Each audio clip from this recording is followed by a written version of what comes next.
Buy now, pay later feels free, but one mistake can cost you fees and hurt your credit. Here's what no one tells you. Buy now, pay later is everywhere. Clothes, phones, even food delivery. It looks harmless, but today, you'll learn the hidden cost and how to avoid it. BNPL promises no interest or split into 4 payments. That sounds safe, and sometimes it is. But there are 3 big problems. First, late fees. Example, you buy a $200 gadget. You split it into 4 payments of $50. Miss one payment, and the app may charge a late fee, say $15.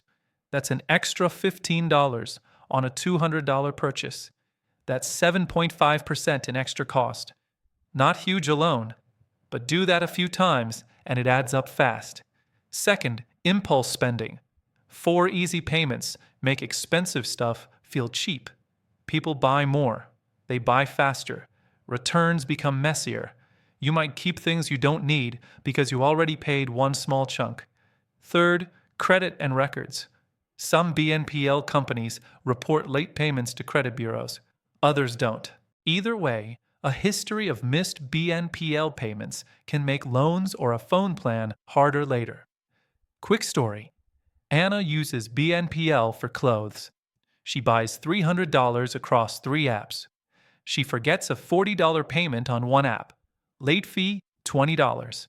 Another app sends a collection notice. By the end of the month, she's paying $60 in extra fees. That's money she could have saved or used to pay down debt. Companies love BNPL. It raises conversion. People buy more. Providers make money on merchant fees, late fees, and interest on special plans. You, the shopper, often pay less upfront, but sometimes more later. Solution 1. Treat BNPL like a loan.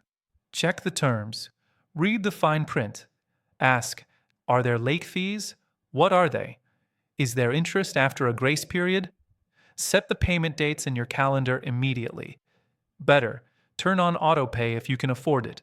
Autopay prevents human error. Solution 2. Limit use to planned purchases. Use BNPL for things you already plan to buy. Don't use it to make impulse buys. If the purchase isn't in your budget, don't split it. Wait and save instead. One rule I recommend: never use BNPL for everyday bills or subscriptions. Solution 3. Compare options and fees. Not all BNPL plans are the same. Some are truly interest-free. Some charge interest if you take longer to pay. Check alternative.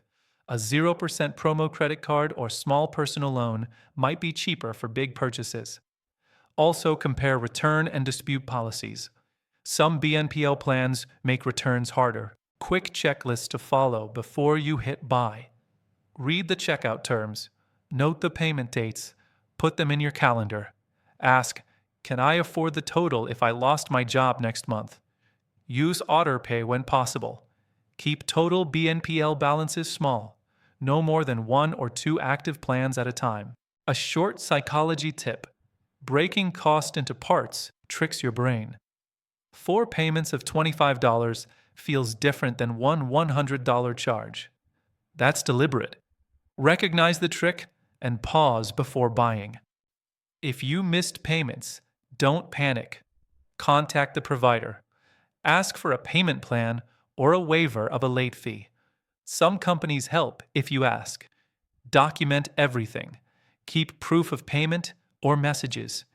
If a provider threatens collections, know your rights. Consider talking to a trusted adult or a free consumer advice service. BNPL can be useful. It can also add hidden costs. Late fees, impulse spending, and credit effects are the main risks. Treat BNPL like a loan. Read the terms. Use reminders or autopay. Buy only what you've planned for. If this helped you, hit subscribe for more clear money tips. Like the video and drop a comment. Have you used BNPL? What happened? Share this with a friend before they check out. Thanks for watching. Be smart with small payments. They add up.